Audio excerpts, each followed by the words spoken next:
members keep their students engaged and keep them in the classroom learning. Today, Minnesota is one of the best states for workers in the country. I'm surrounded by some that aren't, so the vice president's vision is to take those worker protections to every state in the union. Every state in the union. I keep saying this, I know you know it, but I think it keeps us focused. We all understand it in here. You've heard me say this. I know I'm preaching to the choir a little bit today, but the choir needs to sing. The choir needs to sing. And just so you know who's not in the choir, Donald Trump and J.D. Vance, they see the world very differently than we do.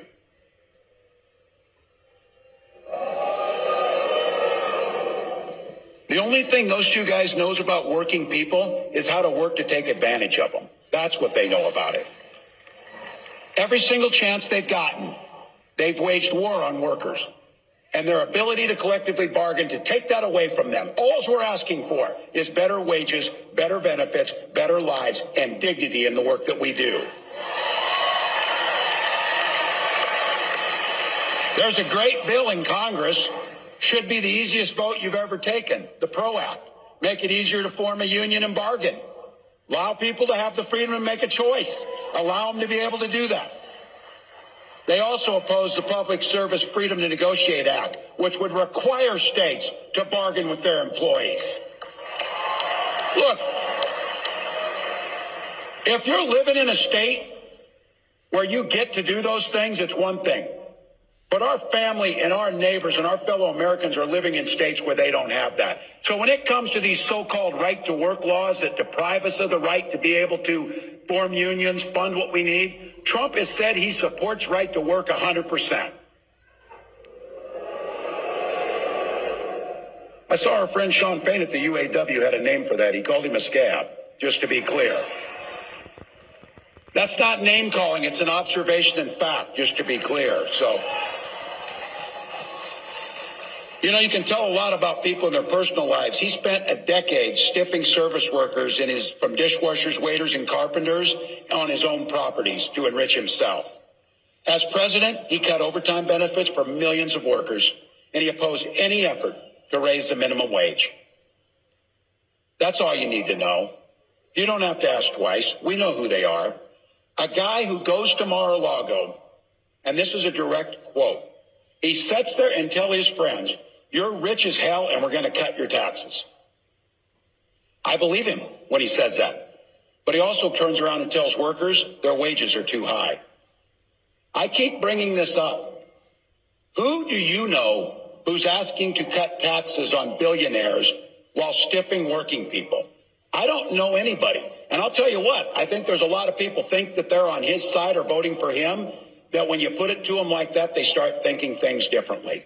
This is where we need to talk to our neighbors. We need to engage. And I'll tell you, his running mate, I don't know if that was a value add to this campaign or not, but he's one of four senators, that has never cast a vote on a pro-worker bill in his life. Not once. A stop clock's right twice a day. This guy can't get it right once. Not once for workers. And by the way, these guys are even attacking me for my record of service. And I just want to say, I'm proud to serve my country, and I always will be.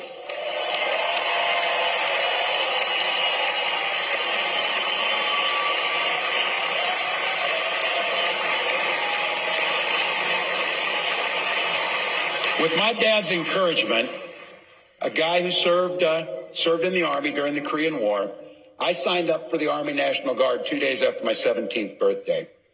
I served for the next 24 years for the same reason all my brothers and sisters in uniform do. We love this country. Then in 2005, I felt the call of duty again, this time being service to my country in the halls of Congress. My students inspired me to run for that office, and I was proud to make it to Washington. I was a member of the Veterans Affairs Committee and a champion of our men and women in uniform. I'm going to say it again as clearly as I can. I am damn proud of my service to this country.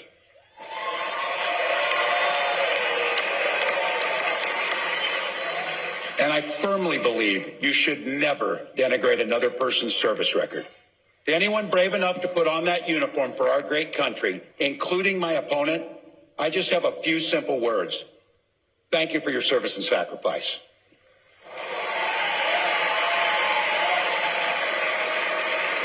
But look, it's not what they've done that we should be concerned with here today. It's what they're going to do. One of the clear goals of that Project 2025 to-do list is to put the screws to working people, making it harder for us to collectively bargain, allowing employers to drastically cut overtime or even eliminate it. And make no mistake about this, Donald Trump and J.D. Vance want to eliminate Ask Me and all public sector unions altogether. Hell, they're even going after the 40-hour work week. Someone was joking and said, what's next, child labor? Oh, yeah, that's in there too, by the way. Reducing the rules around our children, putting them into dangerous jobs again. The folks who came before us spilled blood and treasure and spent their lives working to give us dignity and safety in our workplace so you can simply do a good day's work and go home to your family safety at night. Project 2025 will take all that away. It'll also repeal what you worked so hard for, the Affordable Care Act and its protections against pre-existing conditions, and they'll gut Social Security and Medicare. I said this too. Look, I guess you can't blame them if you're billionaires. I don't know, but I'm guessing billionaires aren't waiting for their Social Security check to come in to get by. But I know people who are, like my mom, who depends on her entire retirement on Social Security benefits that she earned, by the way, and that we should have every expectation that we're not cutting taxes for the wealthiest while we hurt the most vulnerable amongst us. So be clear. Trump's playing dumb. Oh, I don't know about 2025. Some of you heard this say it because I'm not ever closing the yearbook on this. I'm a football coach at heart. And I'll tell you one thing I know for sure is if you're going to take the time to draw up a playbook, you're damn sure going to use it. So don't think that they're not going to use that playbook they drew up, because they're going to. But I want to be clear. It's your neighbors. It's our friends that have been in this. I'm not talking about them. I'm talking about Trump, Vance, and this group that's around them. Because some of you in here with no or gray hair like me can remember when Republicans actually stood for and talked about freedom. We know they're there. We know those are our relatives. But it turns out that this guy means that freedom should be for the freedom of government to go into your exam room and tell you about your choices. You've heard me say it. This is not hard. In Minnesota, we respect our neighbors and we respect their personal choices. Now look,